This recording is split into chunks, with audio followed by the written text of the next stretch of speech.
22절 한 절의 말씀을 함께 읽도록 하겠습니다. 함께 읽습니다.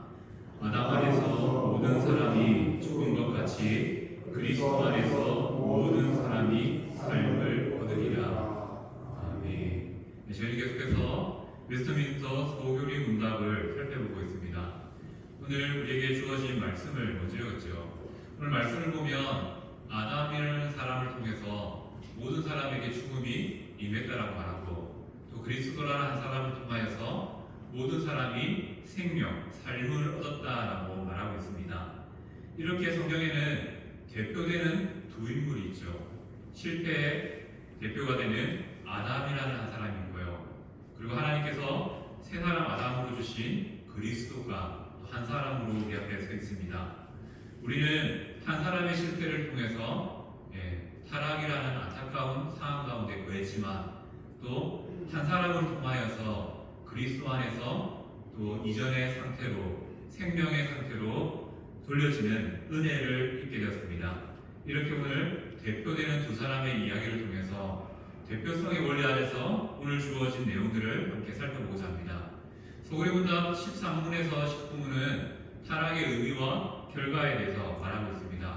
오늘은 15문부터 17문까지의 내용입니다. 먼저 문답으로 함께 내용들을 살펴보도록 하겠습니다. 제가 문제를 읽습니다. 답해 주시면 되겠습니다. 우리 시조가 창조된 본래의 상태에서 타락하게 된 죄는 무엇이었습니까? 우리 시조가 창조된 본래의 상태에서 타락하게 된 죄는 그 이전의 죄를 모르는 것이었습니다. 16문입니다. 모든 인류가 아담의 첫 범죄로 타락하였습니까? 아담과 그의 인류는 아담 자신뿐만 아니라 그의 후손도 위한 것이므로 보통 생각법으로 하나님의 세상 모든 인류는 그 첫 범죄로 아담에서 범죄하였고 그와 함께 타락하였습니다. 17문입니다. 그 타락은 인류의 어떤 상태에 빠지게 하였습니까? 그 타락은 인류를 죄와 세상의 상태에 빠지게 하였습니다. 오늘 주어진 내용들을 한번 살펴봅시다. 자, 아담은 어떠한 죄를 지었죠? 우리가 잘 아는 것처럼 에덴동산 가운데 있는 금지된 실과의 열매를 먹게 되었습니다. 바로 죄의 행동이 아담을 통해서 나타났죠. 근데 이 내용들의 핵심을 따져보면 이거죠. 하나님의 말씀을 지키지 않았다. 이것이 바로 아담의 죄의 핵심이 됩니다. 죄는 어떠한 역할을, 죄는 어떻게 우리에게 나타납니까? 죄는 사망을 일으키고요. 이 사망의 의미는 무엇입니까? 우리의 육신이 죽는 것도 포함되지만 사망의 핵심은 하나님과 단절된 상태, 하나님으로부터 끊어진 상태를 사망이라고 말씀드렸습니다. 아담이 한 가지의 이 명령을 지키지 못해서 결국 하나님 말씀을 지키지 못해서 어떻게 됩니까? 하나님과 단절되는 안타까운 일들을 경험하게 되었다는 것이죠. 바로 관계가 멀어졌다는 것입니다. 자, 우리는 관계 회복은 사람과 사람 사이에서는 어떻게 이루어집니까? 말만 잘해도 되고요. 또 사과하면 또 관계가 회복됩니다. 또 적절히 보상해주면 또 관계가 회복되지요. 그리고 때로는 세월이 지나고 나면 잊혀져서 또 자연스럽게 관계가 회복되기도 합니다. 그런데 하나님과 사람의 관계는 어떨까요? 하나님과 대표된 아담의 이 관계는 어떻습니까? 아담이 노력해도 이 관계가 회복될까요? 네, 그렇지 않습니다. 하나님께서는 이 하나님과 인간과의 관계가 회복되기 위해서는 하나님이 제시한 하나님이 방법을 주셔야지 우리가 이 관계를 회복할 수 있다는 겁니다. 왜 그렇습니까? 이러한 관계를 이렇게 설명하죠. 로마서 3장 23절 말씀입니다. 함께 읽겠습니다. 모든 사람이 죄를 범하였음에 하나님의 영광에 이르지 못하더니. 성경이 이렇게 말합니다. 모든 사람은 아담의 죄로 말미암아 하나님의 영광에 이르지 못하는 타락한 존재이다. 다르게 말하면 사망하게 되어 있다. 죽음을 맞이한 존재이다라는 것이죠. 바로 하나님과 단절된 상태에 있다는 것을 의미하는 것이죠. 자, 우리는 모든 사람이 하나님 앞에서 죄인, 타락한 존재, 하나님과 단절된 상태라는 사실을 기억해야 됩니다. 혹자는 이렇게 많이 묻더라고요. 누구죠? 이순신 장군인데 이순신 장군은 지옥에 갔습니까? 라고 묻습니다. 여기 어떻게 대답해야 될까요? 이순신 장군이 예수님을 믿었는지 안 믿었는지 저는 모르겠습니다. 그래서 답을 정확하게 할 수 없습니다. 하지만 왜 이런 질문을 하냐면요, 사람들은 이렇게 생각합니다. 이순신 장군처럼 선한 일을 한 사람은 당연히 천국 가는 게 합당하지 않냐라고 사고하는 거죠. 그래서 교회 다니는 사람들 중에도 뭐 이순신 장군, 세종대장 이런 이름들을 대내면서 그 사람들은 천국 가야 되지 않냐, 우리보다 선하게 살았고 착하게 살았지만, 또 다르게 생각해 볼까요? 이순신 장군이 선하다고 말하지만 일본 사람들 입장에서는요, 수많은 사람을 죽인 맞죠, 무서운 사람입니다. 그렇게도 해석할 수 있는 건데, 우리는 이렇게 늘 우리 중심을 가지고요, 선하면 그 사람을 구원받는 거 아닌가, 선하면 그 사람이 하나님과 단절된 상태가 아니라 선했기 때문에 구원받는 거 아닌가라고 생각하게 됩니다. 왜 그런 생각들을 하게 됩니까? 계속 우리는 우리의 지혜로 하나님의 구원의 경륜을 생각해보고 판단해보려고 하다 보니까, 우리 생각해보니까 그래도 뭐죠, 마더 테라스와 같은 그러한 선한 일을 많이 하는 사람들, 또 뭐 간디와 같은 또 신앙적인, 아니 또 세상적인 영웅들, 그런 것들을 생각했을 때 그 사람들은 그래도 우리보다 나으니까, 나보다 착하게 살았으니까 구원받는 게 합당하다라고 생각이 들어집니다. 하지만 성경은 구원의 조건을 착함에, 선함에 있다라고 말하지 않습니다. 어떻게 말하죠? 아담이 그 착한 일을 실패했기 때문에 모든 사람은 선함으로 구원받을 수 없는 존재이다라고 말하고 있는 것이죠. 자, 우리가 이걸 한번 기억해야 됩니다. 역사는 하나님의 작전 아래 있다는 거죠. 그 역사는 하나님의 입장에서 필연이죠. 반드시 이루어질 일들이었다는 것입니다. 그런데 우리는 계속 이렇게 생각하죠. 우리 지혜로 만약에 아담이 선악과를 먹지 않았다면, 이 만약에라는 것은 어떻게 보면 인간이 가진 지혜로 계속 하나님의 작정을 생각해 보려고 하는 거죠. 그래서 어찌 보면 만약에라는 게 뭡니까? 하나님이 이루어놓은 이 역사를 계속 부정하려고 하는 어리석음이 우리 가운데 나타날 수 있다는 겁니다. 그래서 우리는 만약이 아니라 성경에서 말한 그대로를 믿는 믿음이 필요한 것이고요. 그것이 하나님께서 우리에게 주는 믿음의 지혜라는 것입니다. 물론 이 생각하지 말라는 거 아닙니다. 이런 생각들을 통해서 더 선한 답을 얻어나가야 되는 것이 인간이기도 합니다. 하지만 만약에라는 이것을 통해서 계속 우리의 믿음을 흔들지 마시고요, 하나님이 주신 말씀 안에서 그 내용들을 믿어나가면 더 신앙에 유익이 있을 줄 믿습니다. 그래서 우리가 한번 생각해 볼까요? 왜 아담의 범죄가 인류에게 연결됩니까? 아담과 하나님과의 이야기인데 그 아담의 실수가 언제라는 이름으로 우리에게 이어질까요? 자, 이것을 이해하기 위해서 먼저 우리가 한번 생각해 봐야 됩니다. 12문에서 우리가 기억하는 것처럼 하나님께서 아담과 언약을 맺은 것은 아담과 1대1이 아니라 사람을 대표하는 아담, 그리고 모든 사람과 언약을 맺은 일이라고 말씀드렸습니다. 아담과 하나님만의 일이 아니라 하나님과 인간의 일이 아담과 하나님과의 언약을 통해서 맺어졌다는 것이죠. 이 말은 무엇을 의미합니까? 아담의 범죄는 우리가 좀 인정하기 싫지만 우리의 범죄, 우리의 죄악이다라는 의미가 됩니다. 왜 그렇습니까? 이것을 이해하기 위해서 우리가 이것을 이해해야 되죠. 대표성의 원리입니다. 오늘 말씀으로 읽었던 말씀처럼, 자, 아담이라는 이 사람은 태초의 첫 번째 사람으로서 모든 사람을 대표하는 대표성의 모습을 가지고 그런데 우리는 이렇게 말하죠. 아담을 대표로 인정할 수 없다. 내가 에덴 동산에 있었으면 나는 절대 선악과를 먹지 않았을 것이다 라고 생각해 봅니다. 내가 그 자리에 있었다면 내가 지금 이 세상이 이렇게 되지는 않았을 것이다 라고 생각하죠. 그건 망고 내 생각이고요. 자, 아담은 어떤 사람인지 한번 생각해 봅시다. 아담은요, 하나님께서 직접 빚어 만드신, 생기를 부어 만드신, 어떻게 보면요, 최상의 존재입니다. 하나님께 순종할 수 있는 최상의 존재고요. 하나님이 만들어 놓으신 최상의 존재라는 것이죠. 인간이 가질 수 있는 최상의 상태가 있다면 바로 아담의 모습이었다는 것이죠. 이 말은 무엇입니까? 우리보다 선합니다. 왜냐하면 아담은 최상의 상태에 있었기 때문이고요. 우리의 대표가 되어도 부족함이 없습니다. 왜냐하면 아담은 우리보다 뛰어난 상태, 하나님과의 그러한 밀접한 관계에 있는 사람이었기 때문입니다. 그래서 아담의 자리에 내가 있으면 달랐을 것인데 라고 생각을 할 수 있죠.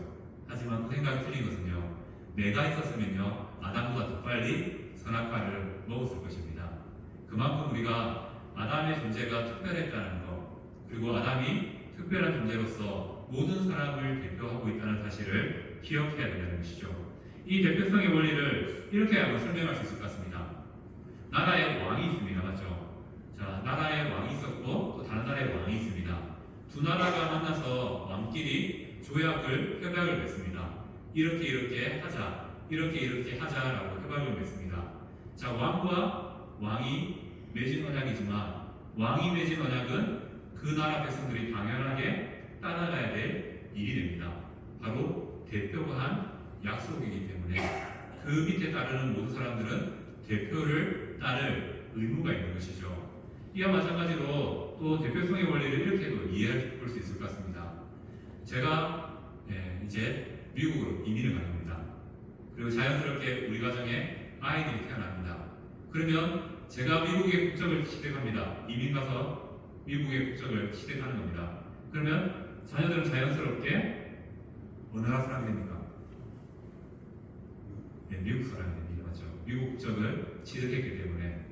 이와 마찬가지로 내가 옮겼을 뿐인데 그 뒤에 태어나는 자녀들은 다 그 나라의 법 아래 살아가게 되는 것처럼 아담이라는 이 한 사람의 이 대표적인 이 인물의 죄 때문에 그 영향력 안에서 우리가 계속 살아가게 된다는 것이죠.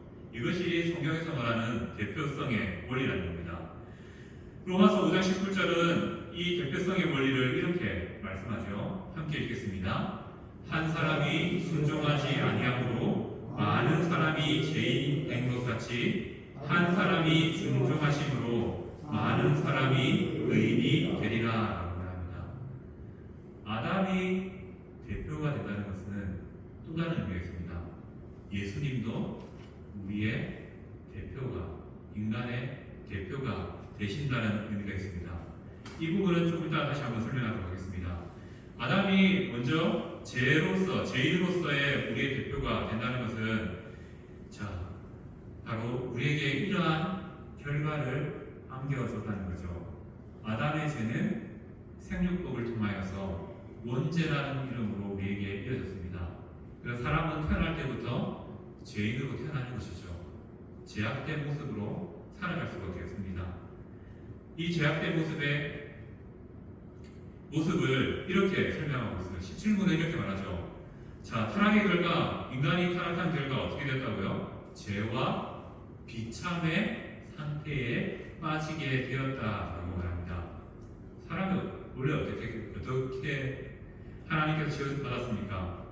창세기 1장 28절을 보면요, 하나님께서 아담과 하와에게 복을 주시며 또 그들에게 생육하고 번성하고 땅에 충만하고 땅을 정복하고 또 다스리라라는 이 명령을 주셨습니다. 하나님의 대리인으로서 사람을 세워놓으셨습니다. 그리고 그 대리인으로 살면서 하나님이 주시는 생명과 하나님이 주시는 복을 누리며 하나님과 교제하는 놀라운 자리에 두셨다는 것이죠. 근데 이것은 원래 상태의 모습이었고요. 아담은 이 원래의 상태를 어떻게 깨뜨립니까? 하나님이 하지 말라 했던 한 가지 명령인 에덴 동산의 그 선악과의 열매를 따먹으므로 말미암아 하나님 앞에 죄를 짓게 되고요. 그 죄의 결과 사망, 바로 하나님과 단절을 경험하게 됩니다. 갈라디아서 3장 10절 말씀 이렇게 말합니다. 율법대로 모든 일을 항상 행하지 아니하는 자는 저주 아래 있는 자라라고 말합니다.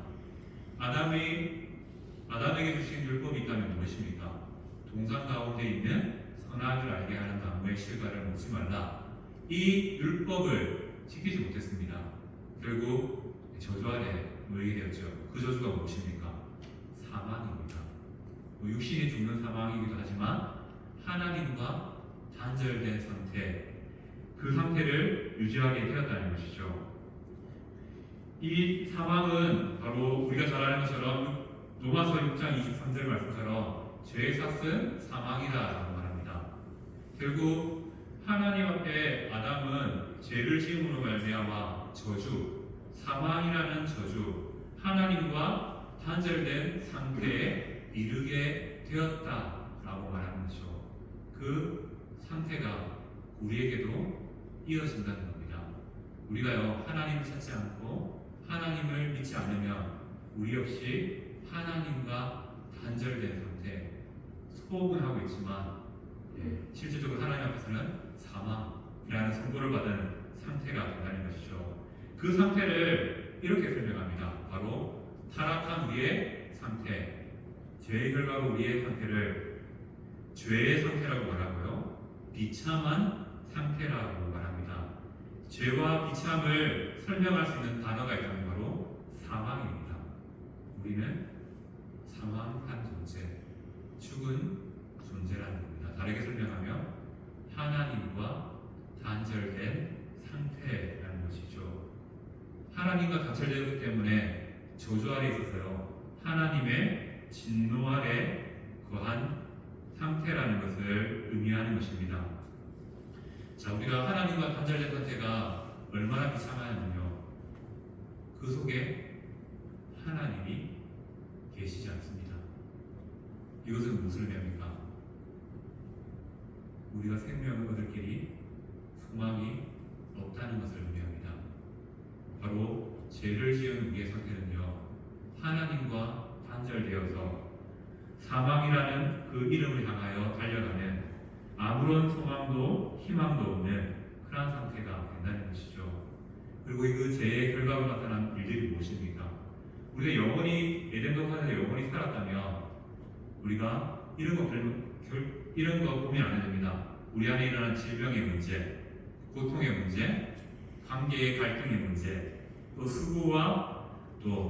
수고와 눈물의 의미들, 이런 것들을 우리는 경험할 필요가 없습니다. 어떻게요? 죄를 짓지 않았다면요. 그런데 죄를 지음으로 말미암아 우리의 죄의 상태에서, 진노 아래서, 하나님과 단절된 상태에서 이렇게 아픔들이 일어나는 세상을 살게 되었다는 것이죠. 자, 이렇게 우리가 이 세상에 살면서 여러 가지의 어려움을 겪고 살아가는 이유 중에 하나는 무엇이냐면 바로 인간의 죄악 때문에 일어난 결과를 우리는 살아가고 있다는 것입니다. 하지만 성경은 말하죠. 믿는 자에게 무엇을 주신다고요? 안식을 주신다고 말합니다. 안식의 의미가 무엇입니까?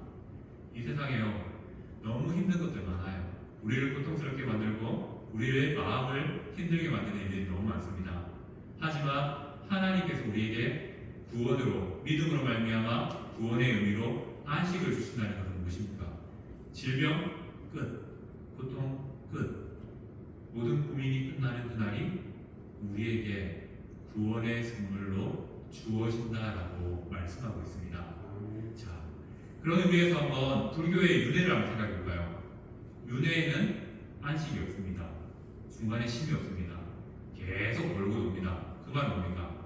고통이 고통을 낳고 고통이 되어 고통 하다가 사람은 계속 그 고통에 반복된 인생을 살아간다는 것이죠. 물론 윤회를 우리는 믿지는 않습니다. 하지만 세상은요 그렇다는 거죠. 하나님과 단절된 인생은 결국 고통이죠. 이 세상에서는 하나님과 단절되어서 고통되고요. 또 생일한 그날 이후에는 지옥에서 하나님이 없는 그 자리에서 영원한 벌 속에 고통받으며 살아간다는 것입니다. 하지만 하나님을 믿는 우리에게는요, 이 고통이 끝나는 날이 있다. 바로 천국에서 하나님이 주시는 안식의 날이 있다는 것이죠. 그래서 우리가 우리의 몸을 생각해 보면 비참하죠. 제 상태이기 때문에 하나님과 단절되었기 때문에 죄로 말미암아 비참합니다. 하지만 우리에게 찾아오신 예수님이 계시기 때문에 우리가 꿈꿀 수 있습니다. 우리가 가야 될 그곳에는 하나님이 예배하신 안식이 있다라는 소망인 것이죠.